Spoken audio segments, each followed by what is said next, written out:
Uno, ahí. Seguimos en Emprendedores Argentinos. La verdad que hoy un lujo absoluto lo hemos tenido al señor Martín Cabrales, pero ahora, y no menor, tenemos jóvenes emprendedores. ¿Qué te digo? Vamos a dar que hablar, ¿eh? Vamos a dar que hablar. Estamos con ellos, Nicolás Stiga, fundador de Guay, y Laura Montlivier, directora de Guay. Son figuras destacadas en el ámbito de la comunicación digital y la tecnología argentina. Además, son pareja y además tienen 2 hijas. Sí, así, aunque no lo pueda creer. ¿Cómo andan, chicos? Gracias por estar acá. Hola, gracias por invitarnos. Bueno, ¿están relajados también? Sí. Tenemos la vara. Qué altísimo. Les dejaron la vara alta. Qué bueno, y uno toma nota de un montón de cosas y decía algo que era muy realista, que es uno tiene que rodearse de gente que sabe más que uno. Entonces, vos de pronto escuchás a un Martín Cabrales y decís, wow, es un MBA para uno que decidió emprender, que decidió formar una empresa, y tomás nota de todo, de cada detalle. Todo siempre suma, es verdad, realmente. Hay más de un empresario como es Martín Cabrales. Pero si hay algo que queremos saber en este momento es ¿qué es Guay? Que le cuenten a la gente bien qué es Guay. A mí me resulta un poco difícil, les quiero ser totalmente honesta. Así que si le contamos a la gente, primero arrancamos por ahí. ¿Quién lo cuenta? Dale, arrancamos.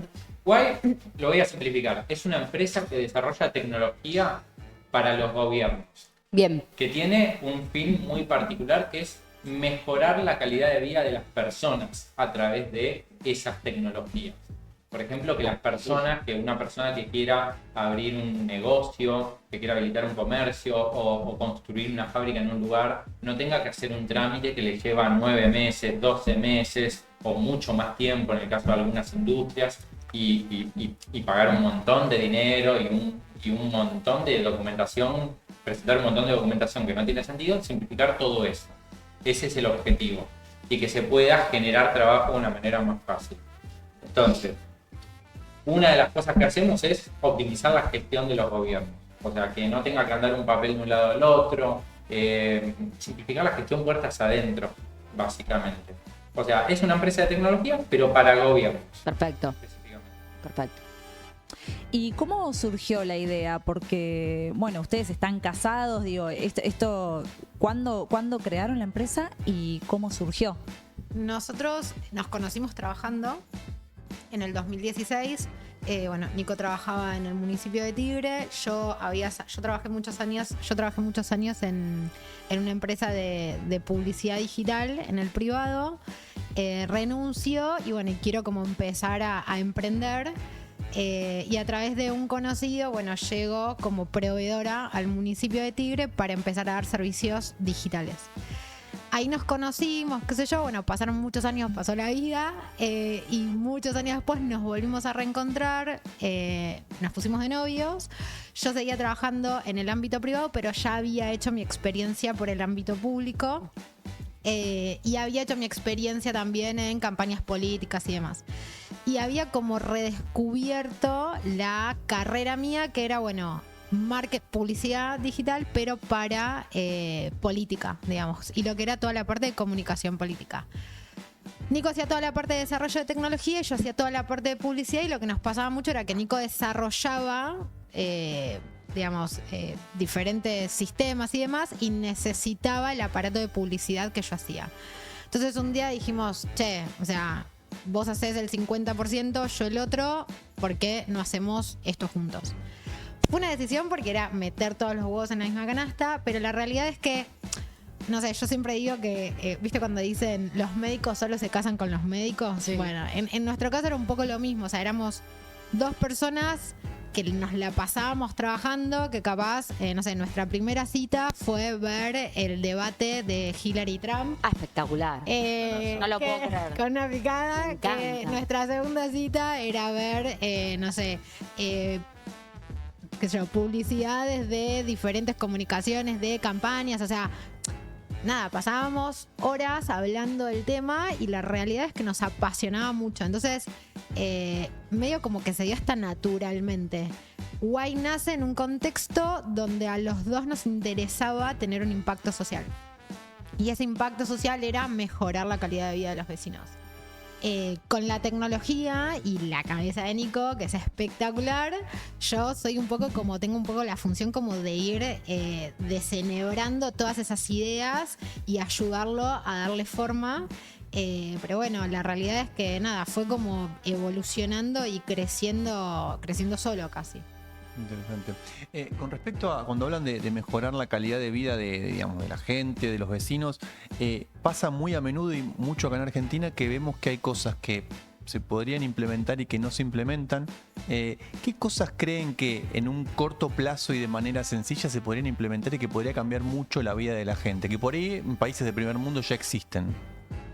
Hay países del primer mundo que no están tan avanzados en lo que es digitalización como uno imagina, pero están avanzados en cosas que mejoran la calidad de vida. El primer punto que tiene impacto en la calidad de vida de las personas es el espacio público. Que vos puedas salir a caminar cerca de donde vivís y que puedas caminar realmente disfrutando de un lugar que está limpio, de un lugar que está ordenado, de un lugar donde te sentís seguro, saliendo a cualquier hora. Y que vivas en una ciudad en la que cuando necesitas trabajar tengas un lugar donde poder trabajar, cuando necesitas educar a tus hijos tengas un lugar donde... Nosotros la llamamos ciudades funcionales, ¿no?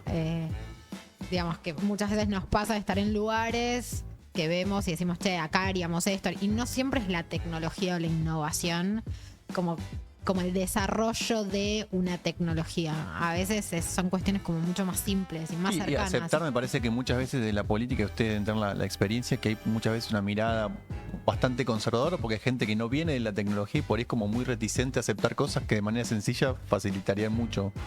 Pasa que es un cambio cultural también y cada ciudad tiene su particularidad. Te doy un ejemplo. Hay una ciudad que es muy pintoresca, donde tuvimos algunas reuniones hace unos meses. Y la ciudad es súper linda, súper pintoresca, está ordenada, pero tenía un problema que no habían identificado. No tenían cestos de residuos.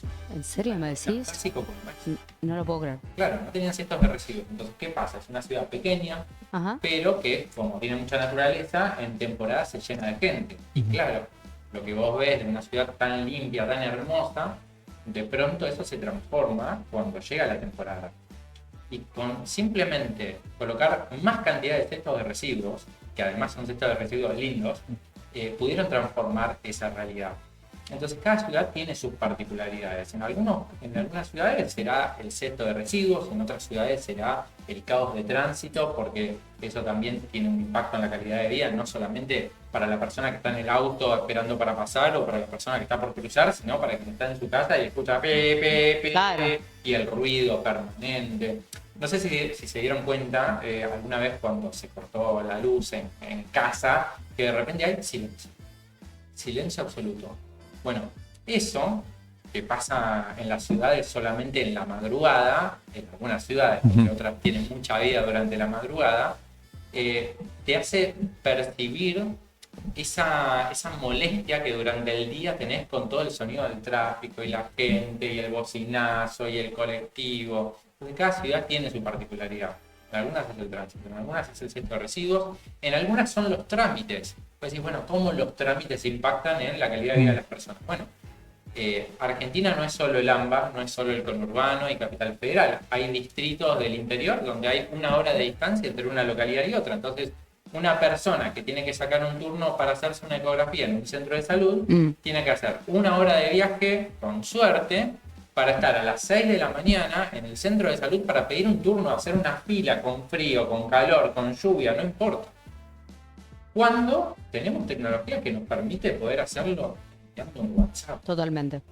Entonces, cada ciudad tiene sus particularidades y las necesidades son diferentes, pero es clave esta mirada innovadora que a veces falta mucho en el Estado porque, lógicamente, son organizaciones que tienen muchos años de manejarse de una determinada manera, que muchas veces no tienen procedimientos escritos de trabajo, sino que se hacen las cosas por usos y costumbres. Entonces, no sé, tal vez te piden siempre la misma documentación para un trámite y no es necesario pedir esa documentación, pero no lo saben. Entonces, mucha gente desde afuera dice, no hacen nada, en el gobierno no hacen nada porque no les interesa. No, muchas veces se desconoce. Ahí es donde entra el rol de empresas como la nuestra y de organizaciones civiles. Hay un montón de actores en la sociedad que trabajan en estos temas, que dicen, che, ojo, porque esto que le estás pidiendo a la gente no es necesario. Por H y por B. Ah, mira vos. Y de pronto eso transformó un montón de cosas. O resolviste el tema de los turnos para los centros de salud, o resolviste temas relacionados a la seguridad ciudadana. Entonces, Sí, claro, que son tan importantes además en el día a día de la gente, realmente. exactamente. Volviendo un poco a Uai, ¿no? Como empresa, ¿cuáles han sido los principales desafíos a los que se enfrentaron en lo que es el ámbito de lo que es la comunicación digital? Qué buena pregunta. No sé si hemos enfrentado desafíos en lo que es comunicación digital. Hemos enfrentado más. No, a nosotros particularmente, más allá del tema de la comunicación digital, lo que sí nos ha sucedido es que por lo general a nosotros nos convocan porque conocen nuestro producto o conocen nuestros trabajos previos. Entonces es como al revés, o sea, nos costó más de repente construir la comunicación digital, como en Casa de Herrero, Cuchillo de Palo, de nuestra propia empresa, pero porque siempre el producto o nuestro servicio iba por delante de la propia marca. Y eso, digamos, es un desafío en sí para nosotros, porque nosotros entendemos que la construcción de la marca, va a ser como el sello de lo que nosotros vamos a dejar en el futuro, digo, va a atravesar lo que es cada producto o cada servicio en sí. Entonces, puertas para adentro muchas veces nos ha pasado, y como desafío es esto de decir, che, esto lo tenemos que delegar. Más allá de que nosotros hacemos comunicación digital, no somos los que tenemos que hacer nuestra propia comunicación digital. A veces nos es más difícil poner como nuestra impronta ahí, e incluso nos es más difícil parar en el trajín diario y decir, che, esto también es importante. Porque nada, la realidad es que nos come el día a día, nos comen como otras cuestiones que nos surgen y a veces nos cuesta separar como eso de lo urgente de lo importante. Pero bueno, nada, como también escuchábamos anteriormente, nos hemos equivocado muchísimo en todos estos años, nos seguiremos equivocando. Algunas equivocaciones cuestan más que otras, pero bueno, nada, es como que uno también va aprendiendo y va arriesgando, o sea. En esto me parece que, perdón, que comentabas, me parece que los ejemplos materializan y muchas veces sirven para otros emprendedores que por ahí no son del rubro o por ahí similares, pero ¿en qué cosas por ahí es mandar mal un mail, que vos decís, la pifié, se lo mandé a la persona que no era y generó todo un lío? Así, por ejemplo, pero bueno, lo dejo en boca de ustedes. De esas, en mi historial, tengo dentro de Uai, fuera de Uai y demás, pero nada, me parece que, digamos, nosotros en el rol de directivos, a veces las decisiones que tomamos, generan mucho más impacto de lo que uno cree. O sea, uno en la diaria toma una cantidad de decisiones todos los días, todo el tiempo, y no es tan consciente. Nos ha pasado de delegar cuestiones, qué sé yo, y que no han salido como esperábamos. El tema de los recursos humanos es todo un tema, porque bueno, si bien nosotros somos como más nativos digitales en el sentido de nosotros el home office lo teníamos muy incorporado. Yo vengo de una industria que siempre hizo home office, entonces no fue tan loco. Pero bueno, sí armar un equipo, digamos, de toda la empresa, que toda la empresa se maneje a través del home office, que toda la empresa, digamos, sea remota y demás, tiene sus desafíos. Y después hay áreas que necesariamente las tenemos que delegar. Y a veces no estamos como tan de acuerdo en cómo se manejan. Entonces vamos para adelante, vamos para atrás. Claro. Bueno, y tenemos muchas discusiones nosotros, ¿no? También. Incluso un gran desafío ha sido el cambio cultural interno en la contratación de recursos humanos. O sea, de pasar de decir cuando empezamos con la empresa, bueno, vamos a contratar a perfiles junior porque es lo que podemos pagar y nos vamos a ocupar de formar a esas personas, a llegar a un momento en el que decís, ok, tengo que contratar personas especializadas. Ok, me sube la vara muchísimo, mis números pasan a ser otros y la decisión la tenés que tomar. No tenés la posibilidad de decir, ok, no, me quedo atrás. Porque en una empresa o en un emprendimiento, cuando te quedas frenado, te vas para atrás inmediatamente. No, y aparte hay un cambio abismal de cuando uno decide emprender, ¿no? Y está en su casa con la computadora solo, y cuando uno decide armar una empresa. O sea, cuando uno decide emprender es uno solo, agarras un cliente, 2, 3, 5, pero bueno, llega un momento que lo que vos estás haciendo empieza a crecer más rápido de lo que vos podés manejar y nada, y ahí hay que empezar a tomar decisiones. La contratación de nuestra primer persona fue toda una decisión remil conversada y La constitución misma de la empresa. la constitución de la empresa, o sea, cada hito que fuimos, digamos, dejamos de ser, si se quiere, dos personas que querían a dos personas que empezaron a tener una empresa. O sea, y eso, nada, hay que ir como sosteniéndolo y trabajándolo. Una de las grandes, perdón, una cosa nomás, una de las grandes cosas que cambian, que no puedes renunciar cuando tienes una empresa. Claro. O sea, que en otros momentos de la... Mi jefe es insoportable. Soy yo. ¿Quién me echa? Me autohecho. Claro, Me autohecho. eso es bueno. Yo tengo varias consultas. Una es si todas las decisiones las toman solo entre ustedes dos. ¿Cuántos son en la empresa? Y también por todo esto que cuentan y que son tan apasionados por esto que hacen. Esta tal vez es más personal, pero ¿cómo hacen para ir dividiendo o separando, mejor dicho, un poco la vida personal del trabajo? Porque si no, me imagino que están todo el día hablando de eso, ¿no? ¿O no lo separan? Ya Esa mirada... Yo empiezo por la última. Claro.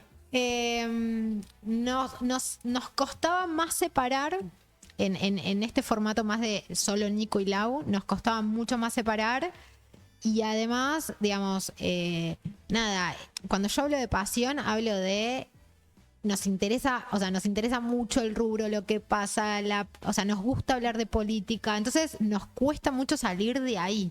Si vos me decís de qué hablan Nico y Lau, además de política y bueno, ahora de las nenas, pero nos cuesta mucho como salir de ahí. En Porque casa, también. Sí. Claro. claro, pero porque lo disfruto y no, o sea, y hemos tenido situaciones en que decimos, che, hoy vamos a hablar de otra cosa. Y es, pero no, pero esperá, nos copa hablar de esto. Entonces volvamos y fabulamos y proyectamos y no sé, bueno. Pero no, realmente, o sea, nos cuesta. Ahora sí lo que ha cambiado, y acá va a ir Nico con, bueno, y cuántos somos y demás, es que al empezar a ser más personas y a delegar, ya hay cosas que no pasan solo por nosotros. Entonces, nada, la división como de tareas, si se quiere, se fue dando naturalmente. Yo tengo un rol, o sea, yo fui mamá, fuimos papás, pero bueno, a mí me tocó poner el cuerpo, entonces tuve Que no como- es menor, chicos, ¿eh? tuve como una retirada de decir, bueno, o sea, lo hablamos y fue como, bueno, yo durante un año, o sea, Out. me retiro. Claro.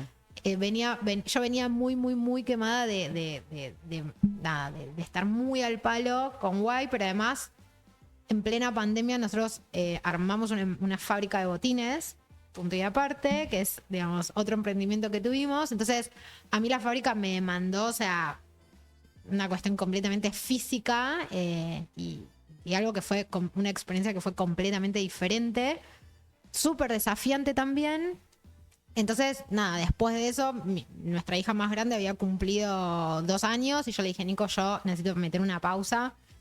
En el medio yo vuelvo a quedar embarazada, nace Cira, nuestra segunda bebé, y yo vuelvo al ruedo, o sea, con Cira de 6 meses. Y ahí, bueno, también tener como la flexibilidad de poder entrar, salir, qué roles tomo. O sea, esa conversación en casa es como, es permanente.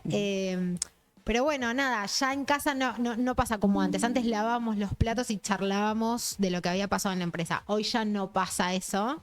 Pero bueno, tiene que ver también con el crecimiento propio de la empresa. Sí, también tiene que ver con que en nuestra vida hubo un gran cambio que fue la llegada de las 2 nenas, Claro. donde llegás a tu casa y de pronto están ellas y te están esperando, con lo cual no te deja lugar a quedarte hasta las 5 de la mañana hablando de política como tal vez nos pasaba antes.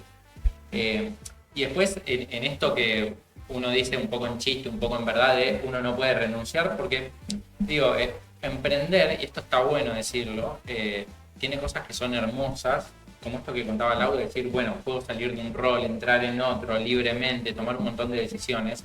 Tiene cosas que son duras también, como por ejemplo las personas que empezás a tener a cargo, ¿no? Porque de pronto vos ves, y no son solamente tus empleados, porque vos ves tu nómina de empleados y por ahí tenés 3 empleados. Pero si te pones a pensar en los proveedores que tenés que permanentemente trabajan con vos, le sumás 10 más. Y después le sumás otra red de proveedores que te da otros servicios, otros productos, y de pronto tenés 60 personas que en algún punto tienen familias que están dependiendo de vos. Y después te volvés a tu casa, tenés 2 hijas que también dependen de vos, Es una mucho. familia que depende de vos. Claro. Después también, obviamente, tenés a la niñera, que también es una empleada más que no es de la empresa, pero es una empleada tuya y depende de vos también. Entonces, de pronto... Sí, si lo racionalizás así te vuelves loco. Claro, por supuesto. Vas más en automático. Y ni que hablar, digo, si sumamos además el tema de la inteligencia artificial, que para todos es, en realidad para ustedes, Sí. que ya están, digo, más metidos en este tema, Sí. seguramente sea algo más sencillo, pero de repente ha ido transformando, ¿no? Lo que es la inteligencia artificial generativa ha transformado la comunicación. Sí. ¿Cómo creen que va a impactar en lo que son las campañas electorales y también en lo que es la gestión gubernamental en los próximos años? Sí, las campañas electorales siempre impactan antes, porque es mucho más fácil tomar la decisión de implementar una nueva tecnología en una campaña electoral que en un gobierno, porque las personas que toman las decisiones son menos y hay menos cosas en juego, si se quiere. ¿Sí? O sea, ha pasado 1000 veces que se ha pifiado en una campaña electoral y nada, a veces pasó algo, a veces no, pero también se sabe que no se puede ganar una campaña electoral si uno no innova, no implementa tecnología. No, o sea, no se gana solamente con eso, pero es parte de, ¿no? En el gobierno es mucho más difícil porque impacta en un montón de cuestiones, en responsabilidades legales. Ustedes piensen que, por ejemplo, en un municipio, si el municipio le pifian algo, el intendente personalmente responde con su patrimonio. Creo que es el secretario de Finanzas, el tesorero, que también lo hacen. Entonces se ponen en juego un montón de cosas donde no le podés pifiar, porque te multan y no es que multaron a la organización como multan a una empresa, no, respondió el funcionario con su patrimonio. Entonces las decisiones son mucho más difíciles, en otros ámbitos son... Sí, y el rol también de la inteligencia artificial me parece que existen hoy equipos, digamos, que saben implementarlos y saben usarlo, y me parece que cuando eso pasa se le saca obviamente mucho más jugo. También está muy de moda, y es un tema, digamos, que explotó como los últimos años, entonces como que también está muy de moda venderlo y ofrecerlo, pero bueno, la implementación tiene sus cuestiones también. En campaña, digamos, es una fecha de inicio y una fecha de fin, y es como un todo vale en un determinado tiempo, y ahí me parece que los gobiernos que han sabido implementarlo durante la gestión, digamos, le van a poder sacar mucho más el jugo en campaña. Aquellos que llegan a último momento para poder implementarlo siempre es más difícil. Nosotros tenemos como, siempre cuando trabajamos en campaña decimos, bueno, o sea, la campaña son los 4 años de gobierno y además le vamos a sumar, digamos, el tiempo de campaña, pero es muy importante, digamos, que los equipos de comunicación entiendan que están haciendo campaña desde que empiezan a gobernar. O sea, y hay un montón de cuestiones y herramientas que se pueden utilizar y que se deberían utilizar digamos, durante lo que son los mandatos, que después, cuando vos los tenés todo ordenado, todo funcionando y demás, y llegás a la campaña, es mucho más fácil de procesar, sobre todo el tema de datos y demás. Hay una frase que dice que la mejor campaña es una buena gestión, por lo cual cuando sos oficialismo tenés 100 veces más posibilidades que cuando sos oposición. No siempre la aprovecha. No siempre se aprovecha. Y además también hay que entender que llega un punto donde, por más que seas oficialismo y tengas todos los recursos, en un momento tenés que decir, bueno, listo, hasta acá llegué porque llegaste a un techo y digo, te pasa en una empresa, te pasa en un gobierno, o sea, cuando hace 40 años que estás en el mismo cargo, como que tenés que decir, bueno, ya está, dejo el lugar a alguien más. Claro, por supuesto. ¿Me atornillo acá? ¿Qué voy a hacer de nuevo que ya no hice en 40 años? O sea, ya está. Entonces ahí es cuando entra en juego la oposición, y la oposición obviamente tiene más libertades a la hora de comunicar en una campaña electoral, entonces tal vez te vuelve hasta la campaña más divertida y terminan sacando a la persona que hace 40 años está ahí. Chicos, ¿y qué pasa con los influencers que están tan en auge en las campañas políticas? ¿Creen que es una estrategia efectiva o que les juega un poco en contra a los políticos? Es un cambio de época que estamos viviendo en todas las industrias, me parece. Hoy hay una realidad que es que los medios tradicionales empezaron a perder muchísimo protagonismo en los últimos tiempos. Yo creo que, no sé, por ejemplo, el presidente Javier Milei creo que debe haber sido el último actor político que nos dejaron los medios tradicionales. Hoy yo creo que el próximo presidente va a ser un presidente de las redes sociales. Va a ser un presidente que surge de otra manera, que no surge, Wow. que no te va a los programas como es, porque digo, la campaña en la que ganó Milei duró un determinado tiempo, pero vos empezás a mirar para atrás y en cuántos programas fue a hablar, a exponer sus ideas, a construir sus polémicas, tuvo esa Es oportunidad. como perdón, digo, la base, la estructura antigua, si se quiere, de los medios tradicionales fue como la gran plataforma, más allá de que después Sí. han tenido un manejo de las nuevas tecnologías que es totalmente disruptivo en Sí. comparación con la vieja política, Sí, digamos. y yo creo que el gran desafío de la comunicación política, o sea, yendo puntualmente a los influencers, es que también, digamos, la gente que consume redes sociales y demás tiene un ojo como muy crítico. O sea, el influencer al principio, te vendía un producto y era como una forma novedosa de venta. Hoy todos sabemos cuando te están vendiendo, qué son los influencers, para qué sirven. Entonces, el influencer político, también la gente ya entiende, y de hecho hay influencers de cada color y está como medio blanqueado, digamos. Entonces, nada, me parece que más allá de la figura del influencer depende mucho de qué es lo que ese influencer tiene para decir, cómo lo vaya a decir, cuándo también, ¿no? Y en qué plataforma. Sí, y entender también que vivimos en una sociedad que tiene acceso a mucha más información, entonces la audiencia, entre comillas, que tiene ese influencer termina siendo mucho más crítica que hace tiempo atrás porque accede a un montón de cosas. O sea, y hoy te pasa que vos ves que obviamente hay cuentas en redes sociales que están a favor de un espacio político o a favor de otro, y en todas te pasa que tal vez publican algo y gente que sigue esas cuentas comenta y dice, che, esto es una fake news, bájenla, no da. O sea, la gente empieza a ser mucho más crítica y empieza a ver una curaduría del contenido que hace la misma gente, más allá de que también tenés la posibilidad de producirlo, ¿no? En las redes sociales. ¿Qué es lo que ustedes imaginan que vamos a ver en los próximos, si se quiere, no sé, 5 o 10 años? En algún momento, hace un tiempo, cuando surgió el concepto de microsegmentación, que en su momento, creo que era Marcos Peña ahí, que estaba en el gobierno de Macri, se habló y era todo novedoso. Y ahora eso ya quedó como hace 50 años. Ahora se está hablando de la inteligencia artificial y cómo, en el caso del presidente, cómo genera contenidos a través de inteligencia artificial, o cómo la inteligencia artificial también labura en esto de la segmentación o la ultra microsegmentación. ¿Qué es lo que no estamos viendo o que se va a agudizar o que no estamos viendo y que va a venir? Te puedo decir también lo que me gustaría ver.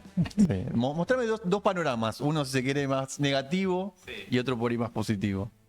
Y todo el tema de la utilización o sea, como negativo, ¿no? Todo el tema de la utilización de la inteligencia artificial, digamos, armando las fake news, replicando voces, replicando personas y demás, todo eso, o sea, por lo menos da un poco de miedo. Sí.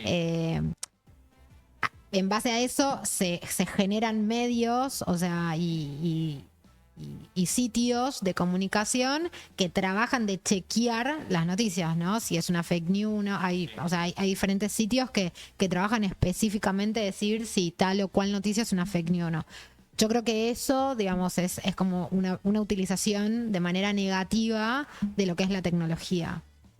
¿Qué se va a venir? No, la verdad, no lo sé porque en lo personal va todo tan rápido, o sea, y esto que decías vos, cuando hablaba de Marco Peña de microsegmentación, yo trabajaba en el ámbito público. Y la realidad es que yo viví un cambio de paradigma muy desde adentro, que la verdad es que estuvo muy bueno, porque en la primera campaña presidencial que yo trabajé, el equipo de comunicación en el que yo trabajaba, yo era como la loquita de que hacía publicidad digital, nadie me escuchaba, era un cero a la izquierda. O sea, no servía para mucho más que un videíto de YouTube, digamos.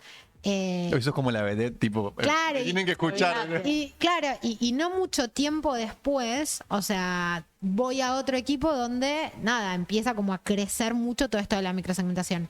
Es tan rápido y fluctúa tanto que para mí por lo menos es como difícil predecir qué va a venir. Sí, lo que sí veo, no tan lejos, es mucha confusión en periodos electorales y eso no está bueno. De pronto van a aparecer audios de personas que os van a decir, ¿cómo puede ser que haya dicho esto? Y tal vez no era esa persona. O como pasó recientemente que salió en la cuenta de X de José Luis Espert, lanzamos Libra 2 y finalmente la cuenta había sido hackeada, entre comillas. O sea, digo entre comillas porque no es un hackeo, tiene otra denominación. Hubo un delincuente informático detrás que se metió en la cuenta y publicó algo. Esas cosas van a aparecer un montón. Eso es lo que sí veo que ya está pasando. No es un futuro tan lejano. ¿Qué me gustaría que pase? Sí, que en el ámbito público existan más hackers, pero de los buenos hackers. Claro. Porque uno asocia al hacker, por eso decía recién entre comillas, ¿no? Uno asocia al hacker a un delincuente informático. Y son cosas distintas. El hacker es una persona que toma un sistema, sea un sistema tecnológico, un sistema político o de cualquier tipo, le hace cambios impensados a veces para que ese sistema funcione mejor. Y creo que en la política y en los gobiernos se necesitan muchos hackers. Hay una frase que me gusta mucho, que es que se necesitan menos burócratas y más hackers. Personas que simplifiquen y mejoren la calidad de vida de las personas a través de hackear el Estado. Es decir, che, esto nadie lo toca hace 50 años. Hace 50 años que tenemos el mismo problema. ¿Por qué no sacamos estos 2 tornillitos y le ponemos estos otros en otro lado? Que a nadie se le ocurrió. Y de pronto cambiaste un montón de cosas. Totalmente. Es un poco lo que hace Elon Musk, por ejemplo, en el rol que le dieron en el gobierno de los Estados Unidos. Le dieron el Departamento de Eficiencia Gubernamental.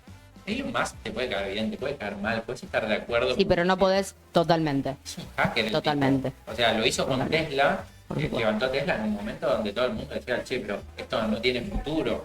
Sí, después podés coincidir con él en un montón de cosas o no, pero... Totalmente.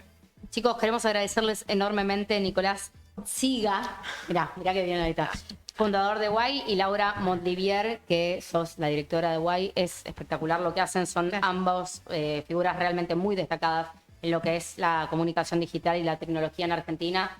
Les agradecemos muchísimo haber pasado por Emprendedores Argentinos. Gracias. Muchas gracias, de verdad. Acá.